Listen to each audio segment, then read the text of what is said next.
everyone. Welcome to my dialogue. I would like to begin with a poem. Their eyes tell silent stories, stories that would shock even the darkest of hearts. These eyes have seen worse than some could even dream of. They've seen killing and death and pain and suffering to extents that can be hard to imagine. Eyes that should be learning how to read are instead being taught how to fight. Emotionless eyes are being forced to kill in gruesome ways. Eyes that seem to have run out of tears because crying never helped. Their sobs are unheard, their tears are unseen. Children who are innocent are being ruined by men who see no hope in their government. Men who are willing to take advantage of an irreplaceable innocence. The eyes are deep brown, a brown so deep you could get lost in it. Eyes that catch attention for their beauty. They silently tell of innocence lost and of silent tears cried. These are the eyes of a child soldier. By Courtney C. Eaton. This poem about a child soldier encompasses the story of Ismail Bea, the author of our assigned reading this week, A Long Way Gone. I would like to invite you all to discuss chapters 1 through 3 of this book with me over the next few minutes, and I offered up 3 questions below on the discussion board for you to think about and respond to. I would like to remind everyone that this is a safe space and judgment-free zone. Please do not feel obligated to share information you may not be comfortable sharing, but do know this is a safe place to do so if you please. Ismail Bea's story is that of a child soldier, which, by our global health textbook, is defined as a child involuntarily enlisted into a guerrilla army by being kidnapped from his village and forced by the leaders to kill and commit other horrible crimes. If they refuse, they are most often killed.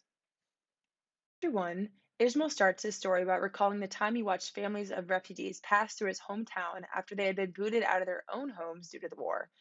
He had noticed how fatigued and malnourished everyone had looked, in addition to the looks in their eyes that told Ismail that they had seen some very devastating things. He was just 10 years old.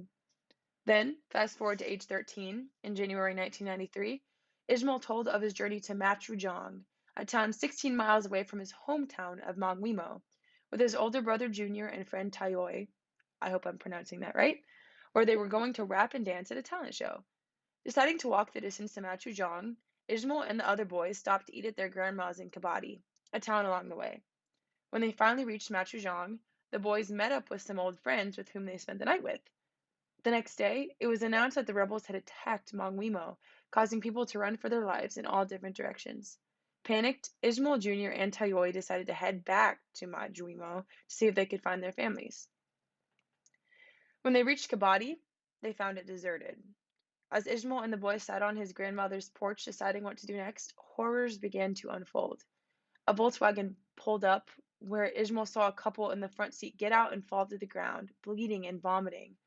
Looking closer, Ismail saw that there were the couple's 3 dead children in the back, who were shot through the car windows as the families tried to flee. The boys watched as more people began to pass through Kabadi, many pierced with stray bullets, others cradling their children as if they were still alive. Realizing that there was no way their parents were still in Magwimo, they decided to return to Machujong and live with their friends until they figured out what to do.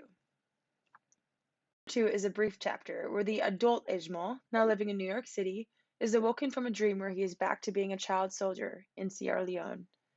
After Ismail lays awake in sweat, he recalls the memory of walking through a small town with his squad of other young men and mass murdering another armed group of boys they stumbled upon. In Ismail's own words, "We walked towards the dead bodies, giving each other high fives. We took their ammunition, sat on their bodies, and started eating the cooked food they had been carrying." The adult Ismail anxiously awaits daylight so that he can return to his new life. Chapter 3. Living in Machujong longer than expected, the rumors that the rebels were coming for Machujong next were confirmed by the arrival of tortured messengers whose lives were spared by the rebels. For weeks, people went back and forth from hiding, unsure of when the rebels would arrive. When they finally did arrive, no one was ready. As the sound of gunshots took over the town, people were screaming and taking off in every direction, pushing and trampling on whoever fell to the ground. Everyone just ran to save his or her life.